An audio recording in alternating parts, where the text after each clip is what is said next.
किसी भी इंसान को बाहर के दुश्मनों से उतना खतरा नहीं होता जितना कि अपने घर के अंदर ही रहने वाले ना दिखने वाले दुश्मनों से होता है। इसी तरह कामयाबी के लिए बाहर की परेशानी इंसान को जितना नहीं रोकती, जितना परेशान नहीं करती, उससे ज्यादा इंसान के अंदर बैठा हुआ दुश्मन कामयाब होने से उसे रोकता है और परेशान करता है। सभी अपने अपने फील्ड में कुछ न कुछ करना चाहते हैं। स्टूडेंट से लेकर जॉब करने वाले तक हर व्यक्ति कामयाब होना चाहता है। किसी को टॉपर बनना है तो किसी को IAS IPS, किसी को बिजनेस करना है तो किसी को दूसरे किसी फील्ड में कामयाब बनना है। लेकिन फिर भी सिर्फ 5 से 10% लोग ही कर पाते हैं। बाकी के 90% लोग नहीं कर पाते क्योंकि वे अपने अंदर बैठे हुए दुश्मन को कभी पहचान ही नहीं पाते। जिस तरह किसी बीमारी का नाम और कारण पता ना हो तो उसका इलाज होना मुश्किल है, उसी तरह अपने अंदर बैठे दुश्मन का पता ना हो तो कामयाब होना असंभव है। शास्त्रों में भी कहा गया है, इंसान का असली शत्रु उसके अंदर ही होता है। क्या आपने कभी सोचा है कि मैं पढ़ना चाहता हूँ फिर भी मैं पढ़ क्यों नहीं पाता? मैं कुछ बड़ा करना चाहता हूँ लेकिन फिर भी मैं क्यों नहीं कर पाता? मुझे पता है कि मैं समय बर्बाद कर रहा हूँ फिर भी मैं क्यों नहीं कर पाता? क्यों अपने समय को बर्बाद करने से नहीं बच पाता? आखिर कौन सा कारण है, कौन सी वजह है जो मुझे कामयाबी तक पहुँचने से रोक रही है? आपका मुझे पता नहीं है, लेकिन मैंने ये सवाल अपने आप से बार बार पूछा है और जवाब मुझे मिला है कि मेरे अंदर ही मेरा दुश्मन है जो मुझे कामयाब होने से रोक रहा है। जवाब मिलने के बाद जब मैंने अपने अंदर बैठे दुश्मन को हराया है, जीवन में कामयाबी मिली है। जो व्यक्ति अपनी नाकामयाबी के लिए दूसरों को दोषी मानता है वह कभी कामयाब नहीं होता है दोस्तों। कारण के जड़ों तक जाकर उसे जड़ से ही खत्म करने से कामयाबी मिलती है। खुद से सही सवाल करना जरूरी है क्योंकि लोग सवाल ही गलत करते हैं, इसलिए उन्हें जवाब भी गलत ही मिलते हैं। इससे पहले कि आपके अंदर का दुश्मन आपको खोखला कर दे, आप इसे खत्म कर दो। आइए जानते हैं कि कौन है आपका सबसे बड़ा दुश्मन जो आगे बढ़ने से रोक रहा है और इस दुश्मन को जड़ से खत्म कैसे करे और कैसे अपने लाइफ में कामयाब हो सके और जो कुछ भी प्राप्त करना चाहते हैं, जो लक्ष्य हासिल करना चाहते हैं, उसे कैसे हासिल कर सके। Number 1, genetic enemy. जैसे जैसे हमारी उम्र बढ़ती जाती है वैसे वैसे हमारे ब्रेन और शरीर में बहुत सारे बदलाव दिखाई देते हैं। कभी कभी हमारे अंदर कुछ ऐसी बुराई या कुछ ऐसी अच्छाई आ जाती है जिसकी हमने कभी कल्पना भी नहीं की होती है। हमें दिखाई नहीं देता लेकिन अंदर ही अंदर ये दुश्मन हमें खोखला करते जाता है और इसका असली कारण होता है जेनेटिक।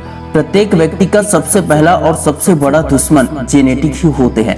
जेनेटिक अर्थात अनुवांशिक। माँ बाप के ब्लड से, उनके अंश से बच्चों में ऑटोमेटिक कुछ गुणों का और कुछ अवगुणों का भी ट्रांसफर हो जाता है। जिस तरह कुछ अच्छाई के गुण माता पिता से आते हैं उसी तरह कुछ बुराई के गुण भी माता पिता से ही आते हैं। जैसे किसी के पेरेंट्स को बहुत जल्दी और बहुत ज्यादा गुस्सा आता है या कुछ पेरेंट्स में घमंड, ईगो बहुत होते हैं तो बच्चों को भी उनकी तरह ही गुस्सा आने लगता है, घमंड आ जाता है। बल्कि यही अवगुण समय के साथ बच्चों में पेरेंट्स से भी ज्यादा बढ़ने लगता है। पेरेंट्स को किसी चीज की बुरी आदत है या वे हमेशा नेगेटिव रहते हैं या वे पैसे को सही ढंग से मैनेज नहीं कर पाते हैं तो फिर बच्चों में भी समय के साथ पैसे को मैनेज ना कर पाने की समस्या दिखाई देती है। इसलिए कई बार अधिकतर स्टूडेंट या व्यक्ति बहुत मेहनत के बाद भी, बार बार प्रयास के बाद भी फेल हो जाते हैं। जैसी कामयाबी उनको चाहिए उन्हें वैसी कामयाबी नहीं मिल पाती है। अधिकतर लोग सोचते जरूर हैं कि मुझे अपने माता पिता जैसा नहीं बनना है, लेकिन वे अपने ब्रेन में उस तरह की प्रोग्रामिंग नहीं कर पाते हैं जिसकी उन्हें सच में जरूरत होती है। इसलिए ना चाहते हुए भी पेरेंट्स की तरह ही वे बनने लगते हैं। जाने अनजाने में कोई भी व्यक्ति उसी तरह कार्य करता है जैसे उसकी ब्रेन की प्रोग्रामिंग रहती है। चाहे उसके ब्रेन में बचपन से ही वो सारी चीजें भरी गई हो या माँ के पेट से ही वो सीखकर आया हो, हर स्थिति में वर्क करेगा। लेकिन आपने देखा होगा कुछ लोग अपने माता पिता से हटकर कुछ अलग करते हैं। कुछ लोगों के माता पिता गरीब जरूर होते हैं लेकिन बेटा बहुत कामयाब होता है। कुछ के माता पिता में बहुत अधिक बुराई के अवगुण होते हैं लेकिन फिर भी उनके बच्चे बहुत नेक काम करते हैं। इसके पीछे का असली कारण है ब्रेन की रीप्रोग्रामिंग। जी हाँ, बहुत कम लोग होते हैं जो अपने माता पिता की बुराई को देखकर या हालात, स्थिति, परिस्थिति को देखकर अपने ब्रेन को रीप्रोग्राम करने पर फोकस करते हैं। जैसा गुण उन्हें जन्म से मिला होता है वे उन गुणों में बदलाव करते हैं। ब्रेन को रीप्रोग्राम करने का सबसे सरल और सबसे अच्छा तरीका है कि जब भी घर या बाहर के हालात, स्थिति, परिस्थिति को देखे, सुने तो उससे सही चीजों को सीखे। चाहे आपके सामने घटनाएं अच्छी हो या बुरी, उससे हमेशा अच्छाई को ढूंढकर निकाले और उसे लाइफ में प्रैक्टिकल जरूर करे। अक्सर लोग किताबी ज्ञान की तरह सीख जरूर लेते हैं, लेकिन प्रैक्टिकल ना करने की वजह से उनका ब्रेन उसी तरह से काम करता है जैसे पहले किया करता था, इसलिए उनमें कुछ खास बदलाव दिखाई नहीं देता। बदलाव के लिए जरूरी है प्रैक्टिकल करना और बार बार प्रैक्टिस करना। वैसे ही मत चलते रहो जैसे पेरेंट्स या बाकी लोग चल रहे हैं। अपने सीखने समझने की क्षमता को बढ़ाओ, ब्रेन को उस तरह से प्रोग्राम करो जो जरूरी है। आदतों में सुधार करो, ज्ञान को बढ़ाओ और प्रैक्टिकल जरूर करो, तभी कामयाबी तक पहुंच पाओगे, वरना पहले जैसा ही रह जाओगे। 90% की भीड़ में ही दिखाई दोगे। Number 2, excuses enemy. क्यों अधिकतर लोग करना चाहते हैं फिर भी नहीं कर पाते हैं? क्योंकि उनको हर बात में बहाने देने की आदत होती है। पढ़ना चाहते हैं, कुछ भी करना चाहते हैं, कामयाब होना चाहते हैं, लेकिन बहाने बनाने की वजह से वे नहीं कर पाते हैं। एक पल के लिए सोचो, अगर रतन टाटा, भीमराव अंबेडकर, अब्दुल कलाम बहाने बनाते तो हमें इनके जैसा महान व्यक्ति कभी नहीं मिल पाता ना। अंग्रेजी में एक लाइन है, if you give excuses forget about success, if you want success do not give excuses. इसका मतलब है, अगर आप बहाने बनाते हैं तो सफलता को भूल जाइए, अगर आप सफलता चाहते हैं तो बहाने मत बनाइए। सफलता और एक्सक्यूजेस एक साथ कभी नहीं रहते हैं दोस्तों। दुनिया को सिर्फ और सिर्फ आपके रिजल्ट से मतलब है। आप किस स्थिति परिस्थिति में रहते हैं, कितनी मेहनत करते हैं, आपके पास क्या क्या चीजें नहीं है, इससे लोगों को कोई खास फर्क नहीं पड़ेगा। हाँ, जिस दिन आप कामयाब हो जाओगे उस दिन आपके संघर्ष की कहानी में हर एक चीज लिखी होगी कि आपकी लाइफ में क्या क्या कमी रह गई थी। लोग बड़े शान से आपके उदाहरण देंगे और कहेंगे कि देखो इसके पास ये नहीं था फिर भी ये कामयाब हो गया। लेकिन सफलता से पहले कोई भी मदद के लिए आगे नहीं आएगा। कड़वा है मगर सच है, इसलिए बहाने नहीं, रिकॉर्ड बनाओ। इतिहास आपने बहुत पढ़े होंगे, लेकिन अब इतिहास रचने पर फोकस करो।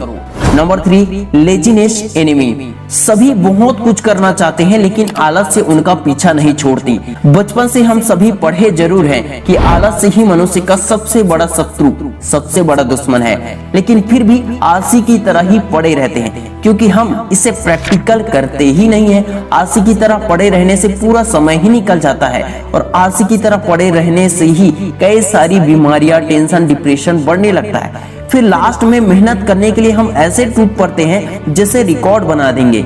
जितनी मेहनत हम लास्ट में करते हैं उतनी ही मेहनत हम शुरू से करते तो जरूर रिकॉर्ड बन सकता था, लेकिन समय बर्बाद होने के बाद इसकी उम्मीद भी नहीं की जा सकती। कामयाब होना है तो अपने इस दुश्मन को जड़ से खत्म करना होगा, अपने हर समय का हिसाब करना होगा।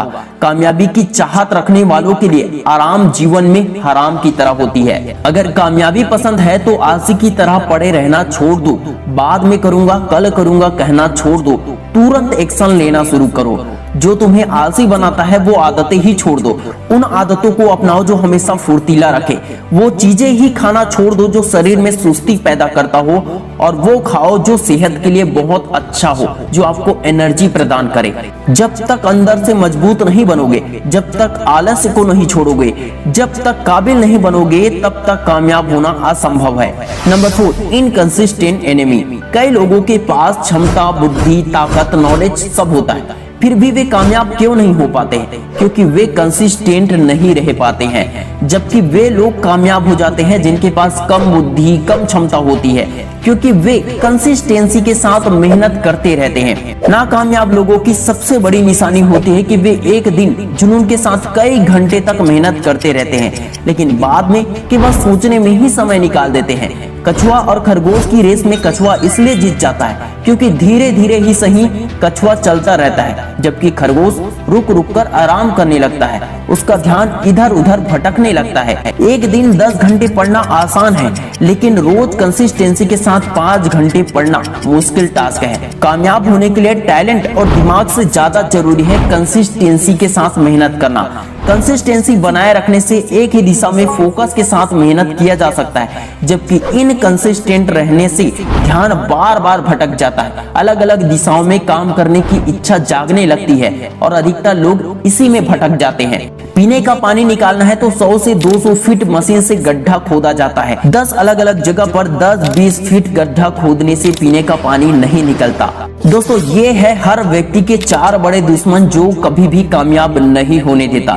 इन 4 बड़े दुश्मन पर जो विजय प्राप्त करता है, जो इन्हें हरा देता है, वो जीवन में कामयाब जरूर होता है और हर फील्ड में कामयाब बनता है। आप हमें कमेंट में जरूर बताना कि आपके अंदर कौन सा दुश्मन है जो आपको कामयाब होने से रोक रहा है। आपको लगता है कि ये वीडियो किसी की हेल्प कर सकता है, किसी की कामयाबी में उसकी मदद कर सकता है, तो इस वीडियो को ज्यादा से ज्यादा दोस्तों के साथ शेयर जरूर कर देना।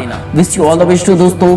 मैं शिवन अंसाहू आपके सपनों को दिल से सपोर्ट करता हूँ और करता रहूंगा। मिलते हैं बहुत जल्द नेक्स्ट वीडियो में, तब तक के लिए जय हिंद, जय भारत।